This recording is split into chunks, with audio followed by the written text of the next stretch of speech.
பல்லாண்டு பல்லாண்டு பல்லாயிரத்தாண்டு பல கோடி நூறாயிரம் பல்லாண்டு பல்லாண்டு பல்லாயிரத்தாண்டு பல கோடி நூறாயிரம் மல்லாண்டு தின்கோள் மணிவண்ணவும் செவ்வடி செவ்வை திருக்காப்பு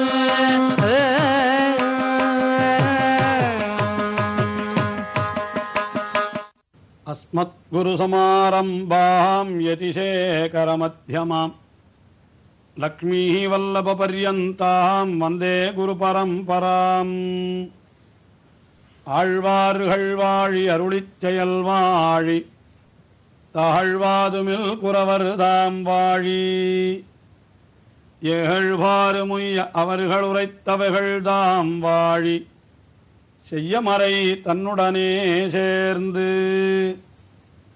ஆழ்வார்களேத்தம் அருளிச் செயலேத்தம் தாழ்வாது மின்னி அவைதாம் வளர்த்தோர் ஏழ்வாறுமுய்ய அவர் செய்தம் வியாக்கியைகளுள்ளதெல்லாம் வையமறியப் பகர்வோம் வாய்ந்து. திருமாமகள் குழுனனான எம்பெருமான் ஸ்ரீமன் நாராயணன் அவன் அருளின விசேஷமான ஞானத்தைக் கொண்டு அந்தமிழால் நற்கலைகள் ஆய்ந்துரைத்தார்கள் ஆழ்வார்கள். வேத வேதாந்தங்களிலே இருக்கக்கூடிய உயர்ந்த கருத்துக்களையெல்லாம் அழகிய தமிழ் பாசுரங்களாக அருளிச் செய்தார்கள். இப்படி ஆழ்வார்கள் அருளிச் செய்த பாசுரங்கள் ஆகையினாலே அந்த பாசுரங்களுக்கு அருளிச் செயல் என்று ஒரு பெயர். அதேபோல ஆழ்வார்களுக்கு திவ்ய சூரிகள் என்று பெயர் உண்டாகையினாலே அந்த திவ்ய சூரிகள் அருளிச் செய்த பிரபந்தமாகையினாலே இவைகளுக்கு திவ்ய பிரபந்தம் என்கின்ற பெயரும் ஏற்பட்டது. அருளிச் செயல் என்றும் திவ்ய பிரபந்தம் என்றும் போற்றப்பெறும் இந்த பாசுரங்கள் ஆழ்வார்கள் 12 அருளிச் செய்ய பெற்றுள்ளன. ஆனால் ஆழ்வார்கள் ஒவ்வொருவரும் ஓரொரு பிரதேசத்திலே அவதரித்தவர்கள். இவர் இருந்த காலத்திலே அவர் இருந்தாரா, அவர் இருந்த காலத்திலே இவர் இருந்தாரா என்றெல்லாம் நாம் பார்த்தோமானால் ஒரு சில ஆழ்வார்கள் ஒரே காலத்திலே எழுந்தருளி இருந்திருக்கிறார்கள். ஆனால் ஒருவருக்கொருவர் தொடர்பு இல்லாமலும் சில ஆழ்வார்கள் இருந்திருக்கிறார்கள். ஒருவரோடு ஒருவர் தொடர்பு கொண்டும் இருந்திருக்கிறார்கள். முதலாழ்வார்களை பார்ப்போமானால் 3 பேரும் ஒரே சமயத்திலே ஒருவரோடு ஒருவர் தொடர்பு கொண்டிருந்தார்கள் என்று அப்படியும் பார்க்கிறோம். இப்படி ஆழ்வார்களுடைய காலம் என்பது என்ன என்பதை ஆராய்ச்சி பண்ணினால் சம்பிரதாய ரீதியாக சொல்லுகின்ற பொழுது ஆழ்வார்கள் எல்லாம் ஆயிரக்கணக்கான வருடங்களுக்கு முன்னாலே அவதரித்தவர்கள். அதிலேயும் முதலாழ்வார்கள் அவர்களெல்லாம் துவாபர யுகத்திலே அவதரித்தார்கள் என்றும் மற்றைய ஆழ்வார்கள் கலியுகத்தினுடைய ஆரம்பத்திலே நம்மாழ்வார் மற்றும் ஆழ்வார்களும் அதற்கு சமீபத்திலே அவதரித்தார்கள் என்று இப்படியெல்லாம் சொல்லப் பெறுகிறது. ஆனால் நவீனத்திலே சரித்திர ஆராய்ச்சியாளர்கள், சரித்திரங்களிலே ஆராய்ச்சி பண்ணக்கூடியவர்கள், அவர்கள் சொல்லுகிற பொழுது ஆழ்வார்களுடைய காலத்தை கிபி 4-5 நூற்றாண்டுகளிலிருந்து 7-8 நூற்றாண்டுகளுக்கு உள்ளாக என்று இப்படி சொல்லுகிறார்கள். 4 நூற்றாண்டிலிருந்து 7 நூற்றாண்டுக்குள்ளாகத்தான் ஆழ்வார்கள் என்று சொல்லுகின்றார்கள். அவர்களுடைய காலம் எப்படி வேண்டுமானாலும் இருக்கட்டும், மிகவும் பழையவர்கள் என்பதனால்தான் ஒரு பெருமை என்றோ, சமீபத்திலே தோன்றிவிட்டார்கள் சில நூற்றாண்டுகளுக்கு முன்னாலே என்று சொல்லிவிட்டால் அதனால ஒரு குறைவு என்றோ நாம் கொள்ளுவதில்லை. அவர்களுடைய காலத்தை பற்றி நமக்கு ஆராய்ச்சி தேவையில்லை. அவர்கள் அருளி செய்த திவ்ய பிரபந்தங்கள், அவர்களிலே சொல்லப்பட்ட கருத்துகள் என்ன, அவற்றை நாம் எப்படி பயன் கொள்ளுகிறோம் என்பதிலேதான் நம்முடைய மனத்தை செலுத்த வேண்டும் என்று நம்முடைய பெரியோர்கள் சொல்லுகின்றார்கள். இப்படி ஆழ்வார்கள் 12 அவதரித்து அருளி செய்திருந்த திவ்ய பிரபந்தங்கள் எல்லாம் பிற்காலத்திலே நாதமுனிகள் காலத்திலேயே மறைந்து போய்விட்டிருந்தன என்று சொல்லுகின்றார்கள்.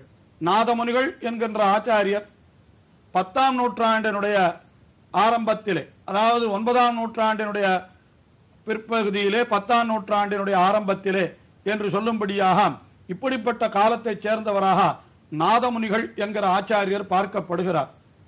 அவர் காட்டுமன்னார் கோயில் என்கிற திவ்ய தேசத்திலே, அதாவது ஒரு திருத்தலத்திலே, தற்பொழுது அது வீரநாராயணபுரம் என்று வழங்கப் பெறுகிறது, அந்த திருத்தலத்திலே அவதரித்தவராய் அந்த திருத்தலத்து எம்பெருமானுக்கு தொண்டுகள் புரிந்து கொண்டிருந்தார். தினந்தோறும் பூஜைகள் நடைகிற பொழுது அவரே சில ஸ்தோத்திரங்களை விண்ணப்பிப்பது வழக்கம். அப்பொழுது மேல்நாட்டிலிருந்து ஸ்ரீவைஷ்ணவர்கள் இருவர் வந்தார்களாம். மேல்நாடு என்பது இப்பொழுது கர்நாடக மாநிலமாய் இருக்கிறது. அங்கே மேலக்கோட்டை திருநாராயணபுரம் என்று ஒரு திருத்தலம் சொல்லப்படுகிறது. பிற்காலத்திலே ஸ்ரீ ராமானுஜர் எழுந்தருளி ஏறக்குறைய 12 ஆண்டுகள் எழுந்தருளி இருந்தார் அந்த திருத்தலத்தில். அந்த திருநாராயணபுரம் என்கிற திவ்ய தேசம். அந்த திருத்தலத்திலிருந்து 2 ஸ்ரீவைஷ்ணவர்கள் எழுந்தருளினார்களாம் இந்த காட்டுமன்னார் கோவிலுக்கு. அவர்கள் நாதமுனிகளிடத்தில் நாங்களும் ஏதாவது ஸ்தோத்திரங்களை விண்ணப்பிக்கலாமா என்று கேட்டார்கள். உடனே நாதமுனிகள் அதற்கென்ன சொல்லுங்களேன் என்று சொன்ன உடனே அந்த ஸ்ரீவைஷ்ணவர்கள் சம்ஸ்கிருதத்திலே ஸ்தோத்திரங்களை விண்ணப்பிப்பதற்கு பதிலாக அழகான தமிழிலே பாசுரங்களை சொன்னார்கள். இதுதான் நாதமுனிகளுக்கு ஆச்சரியத்தை விளைவித்தது. அதிலேயும் அந்த திருநாமம் தொடங்குகின்ற பொழுதே அந்த திருவாய்மொழி ஆறாவமுதே அடியேனுடலம் நின்பால் அன்பாயே நீராயலைந்து கரைய உருக்குகின்ற நெடுமாலே சீராறு சென்னல் கவரி வீசும் செழுநீர் திருக்குடந்தை ஏறார் கோலந்திகழக் கிடந்தாய் கண்டேனெம்மானே என்று அந்த திருக்குடந்தை என்கிற திவ்ய தேசத்திலே எழுந்தருளியிருக்கின்ற ஆறாவமுதன் என்கின்ற எம்பெருமான், அவனை போற்றி ஒரு 10 பாசுரங்களை பாடியிருக்கிறார் நம்மாழ்வார் தம்முடைய திருவாய்மொழியிலே. அந்த 10 பாசுரங்களை அற்புதமாக விண்ணப்பித்தார்கள் அந்த மேல்நாட்டிலிருந்து வந்த ஸ்ரீவைஷ்ணவர்கள். திருக்குடந்தை எம்பெருமான் விஷயமான பதிகம் அது. இதை கேட்டவுடனே நாதமுனிகள் அப்படியே மெய்மறந்து விட்டார். அதிலேயும் அவர் இசையிலே மிகவும் வல்லவர், இசையிலே மிகவும் ஈடுபாடு கொண்டவர்கள். வந்திருந்த ஸ்ரீவைஷ்ணவர்களும் நல்ல இசையிலே அதை அவர்கள் பாடியிருக்க வேண்டும். இதை கேட்டவுடனே நாதமுனிகளுக்கு இப்படி அவர் கேள்விப்பட்டதே இல்லை. ஏனென்றால் அவர் காலத்திலே இந்த திவ்ய பிரபந்தங்கள் எல்லாம் கிடைக்காமல் போயிருந்தன. உடனே அவர் கேட்டார். 10 பாசுரங்கள் தான் அவர் கேட்டார். அந்த 10 பாட்டுத்தான் அவர்களும் சொன்னார்கள். அந்த 10 பாட்டினுடைய முடிவிலே என்ன சொல்லப்பட்டிருந்தது என்றால், உழலையன்பில் பேச்சு முளையூடு அவளையுயிருண்டான் கழல்களவையே சரணாகக் கொண்ட குருகூர்ச்சடகோபன் குழலின் மலியச் சொன்ன 1010 மழல் தீரவல்லார் காமர் மானை நோக்கியற்கே. அதுல என்ன சொல்லப்பட்டது? குழலின் மலியச் சொன்னா, குழலை காட்டிலும் புல்லாங்குழலை காட்டிலும் இனிமையானதாக சொன்னா என்று ஒரு விஷயம். அது மட்டும் இல்லை, குருகூர்ச்சடகோபன் குழலின் மலியச் சொன்ன 1010 என்று 1000 பாசுரங்களுக்குள்ளே இந்த 10 பாட்டு என்று அந்த கடைசியில வந்தது. இதை கேட்ட உடனே நாதமுனிகள், அடடா 10 பாசுரங்களே நமக்கு இவ்வளவு மகிழ்ச்சியை விளைவிக்கிறது, இதுபோல இன்னும் 1000 பாசுரங்கள் இருந்தால் எவ்வளவு விசேஷம் அது. உடனே அந்த 1000 பாசுரங்களையும் உடனே பெற்றுவிட வேண்டும் என்று எண்ணி அந்த ஸ்ரீவைஷ்ணவர்களிடத்தில் கேட்டார். உங்களுக்கு தெரியுமா என்று கேட்டார். எங்களுக்கு இந்த 10 பாட்டு தான் தெரியும் என்று சொன்னார்கள். உங்கள் ஊரில் உள்ளவர்களுக்கு தெரியுமான்னு கேட்டார். அவர்கள் சொன்னார்கள், ஊரில் உள்ளவர்களுக்கு இந்த 10 பாட்டே தெரியுமான்னு தெரியாது என்று கூட அவர்கள் சொல்லியிருப்பார்களோ என்னமோ. உடனே இவருக்கு கொஞ்சம் வருத்தம் தான் ஏற்பட்டது. ஆனாலும் நல்ல வேளையாக அந்த பாசுரத்தில் என்ன இருக்கிறது, சொன்னவர் யார் என்று அவருடைய பேர் இருக்கிறது. சடகோபன் சொன்னா என்று இருக்கிறது. அந்த சடகோபன் எந்த ஊரை சேர்ந்தவர் என்றால் குருகூர் சடகோபன் என்றும் சொல்லப்பட்டிருக்கிறது. இதுதான் ரொம்ப விசேஷம். 4000 திவ்ய பிரபந்தத்திலே ஆழ்வார்கள் எல்லாம் பாசுரங்களை பாடியிருந்தாலும் பல பல ஆழ்வார்கள் தங்களுடைய பெயரை கூட திவ்ய பிரபந்தங்களிலே சொல்லிக் கொள்ளவில்லை. முதலாழ்வார்கள் 4, பொய்கையார், பூதத்தார், பேயார், புகழ்மழிசை ஐயன் மற்றும் திருப்பான ஆழ்வார். இந்த ஆழ்வார்கள் 5 கூட தங்களுடைய திருநாமத்தை தங்கள் திவ்ய பிரபந்தங்களிலே சொல்லிக் கொள்ளவே இல்லை. அது ஒரு விஷயம். இரண்டாவதாக தங்களுடைய திருநாமத்தை சொல்லிக் கொண்டவர்கள் உண்டு. அது யார் சொன்னான்னு கேட்டா, மற்றைய ஆழ்வார்கள் 5 பேரும் சொல்லிக் கொண்டிருக்கிறார்கள். பெரிய ஆழ்வார் சொல்லிக் கொண்டார், குலசேகர ஆழ்வார் சொல்லிக் கொண்டார், தொண்டரடிப்பொடி ஆழ்வார் சொல்லிக் கொண்டார், நம்ம ஆழ்வார், திருமங்கை ஆழ்வார், ஆண்டாள், மதுர கவிகள் என்று 2 பேரையும் சேர்த்தா 7 பேரும் தங்களுடைய பெயரை திவ்ய பிரபந்தங்களுடைய கடைசியிலே சொல்லிக் கொண்டார்கள். இன்னார் சொன்ன திவ்ய பிரபந்தம் என்று சொல்லிக் கொண்டார்கள் என்பது வாஸ்தவம்தான். ஆனால் அப்படி சொல்லிக் கொண்டவர்களும் கூட தாங்கள் இத்தனை பாசுரம் பாடுகிறோம் என்று யாருமே சொல்லிக் கொள்ளவில்லை. நம்மாழ்வார் ஒருத்தர் மட்டும்தான் 1010 சொன்னார். திருமங்கை ஆழ்வாரும் கூட ஆயிரக்கணக்கான பாசுரங்களை பாடியிருக்கிறார். ஆனால் ஒருபொழுதும் அவர் 1000 சொல்லல. ஆனா நம்மாழ்வார் தான் 1000 என்று சொன்னார். அதனால தான் அந்த நாதமுனிகளுக்கும் மற்ற பாசுரங்களை பெற வேண்டும் என்கிற எண்ணமும் ஏற்பட்டது. உடனே அவர் திருக்குறுகூருக்கு சென்றார். அங்கே அவர் சென்றார். அங்க ஒருத்தருக்கும் தெரியவில்லை. ஆனால் பராங்குஷ தாசர் என்கிறவர் மதுரகவி ஆழ்வாருடைய வம்சத்திலே வந்தவர். அவர் எங்களுடைய மூதாதையர் மதுரகவி ஆழ்வார் கண்ணினுன் சிறுத்தாம்பு என்கிற திவ்ய பிரபந்தத்தை அருளி செய்திருக்கிறார். 11 பாசுரங்கள் கொண்ட அற்புதமான திவ்ய பிரபந்தம் அது. அதை யார் ஜபிக்கிறார்களோ அந்த ஆழ்வார் ஒரு புளிய மரத்தடியிலே நம்மாழ்வார் எழுந்தருளி இருந்தார். அந்த திருப்புளிய மரத்தின் அடியிலே போய் இதை யார் 12000 தடவை அது ஏகாகிர சித்தமாக அப்படி நம்மாழ்வாரையே நினைத்துக் கொண்டு இந்த கண்ணினுள் சிறுத்தாம்பு 11 பாசுரங்களையும் 12000 தடவை யார் விடாமல் தொடர்ந்து ஜபிக்கிறார்களோ அவர்களுக்கு நம்மாழ்வார் பிரத்யட்சமாவார் என்று சொல்ல கேள்விப்பட்டிருக்கிறோம். ஆனால் இதுவரையில் யாரும் முயற்சி பண்ணி பார்த்தது கிடையாது. உமக்கு சாமர்த்தியம் இருந்தால் நீர் செய்யலாம் என்று சொன்னார்களாம். உடனே மதுரகவி ஆழ்வார் இடத்திலிருந்து வந்த அந்த கண்ணினுள் சிறுத்தாம்பு அதை பராங்குஷதாசர் வழியாக அந்த நாதமுனிகள் பெற்றார்.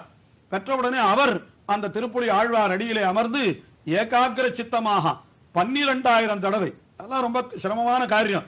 ஏன்னா முழுக்க கண்ணினுள் சிறுத்தாம்பை ஒரு முறை அந்த 11 பாசுரங்களை சொல்லுவதற்கே நமக்கு குறைந்தபட்சம் 2 நிமிடங்கள் ஆகிறது என்று வைத்துக் கொண்டாலும் கூட இந்த 12000 தடவை விடைவிடாமல் தொடர்ந்து சொல்லணும்னா கிட்டத்தட்ட 20 நாள்களாவது ஆகும். அந்த 20 நாள்களுக்கு அவன் இருந்த இடத்தை விட்டு அசையக்கூடாது, ஊன் உறக்கமின்றி அப்படி சொல்லணும்னா அவர் நாதமுனிகள் யோகத்திலே வல்லவராய் இருந்தபடியினாலே அவரால் அதை செய்ய முடிந்தது. அந்த யோகமெல்லாம் வல்லவராய் இருந்தபடியினாலே யோகத்திலே அமர்ந்தார். 12000 தடவை அந்த கண்ணினுள் சிறுத்தாம்பை அவர் ஜபித்தார், நம்மாழ்வாரையே நினைத்துக் கொண்டு. அதற்கு பிரதியாக நம்மாழ்வாரும் அப்படியே அந்த நாதமுனிகள் திருமுன்பே தோன்றி உமக்கு என்ன வேண்டும் என்று கேட்க, நீர் அருளி செய்த பாசுரங்கள் திருவாய்மொழி 1000 அது எனக்கு வேண்டும் என்று நம்மாழ்வாரை பார்த்து நாதமுனிகள் கேட்டார். உடனே நம்மாழ்வார் மிகவும் மகிழ்ந்து, நான் அருளி செய்த திவ்ய பிரபந்தம் திருவாய்மொழி மட்டுமல்ல, மற்றும் 3 திவ்ய பிரபந்தங்கள், திருவருத்தன், திருவாசிரியம், பெரிய திருவந்தாதி என்கிற திவ்ய பிரபந்தங்கள், இவை மட்டுமல்ல இன்னும் மற்றுள்ள ஆழ்வார்கள், இன்னும் அடியே அவரை தவிர நம்மாழ்வாரை தவிர மற்ற 11 பேர் இருக்கிறார்களே, அவர்கள் அத்தனை பேரும் அருளி செய்த அத்தனை திவ்ய பிரபந்தங்களையும் உமக்கு நான் கொடுக்கிறேன் என்று நாதமுனிகளுக்கு நம்மாழ்வார் 4000 பாசுரங்களையும் கொடுத்தார். நம்மாழ்வாருடைய வாழி திருநாமத்திலே நாதனுக்கு 4000 உரைத்தான் வாழியே என்று சொல்லும்படியாக அத்தனை இவர் கேட்டது 1000 தான். ஆனால் ஒன்றுக்கு 4ஆக 4000 பாசுரங்களையும் நம்மாழ்வார் நாதமுனிகளுக்கு கொடுத்தார். கொடுத்தார் என்றால் எப்படி கொடுத்தார்? ஓலையிலே எழுதி கொடுத்தாரா என்றால் அப்படி கொடுக்கவில்லை. அது யோக தசையிலே அவருக்கு கொடுத்தது. நம்மாழ்வார் நாதமுனிகளுக்கு அருள் புரிந்தார். எப்படி பகவான் திருமன் நாராயணன் மயர்வர மதிநலம் அருளினான், உடனே ஆழ்வார் ஞானம் பெற்றாரோ அதுபோல நம்மாழ்வார் மயர்வர மதிநலம் அருளினார், நாதமுனிகள் பெற்றார். தொடர்ந்து பார்ப்போம். நாடு நகரம்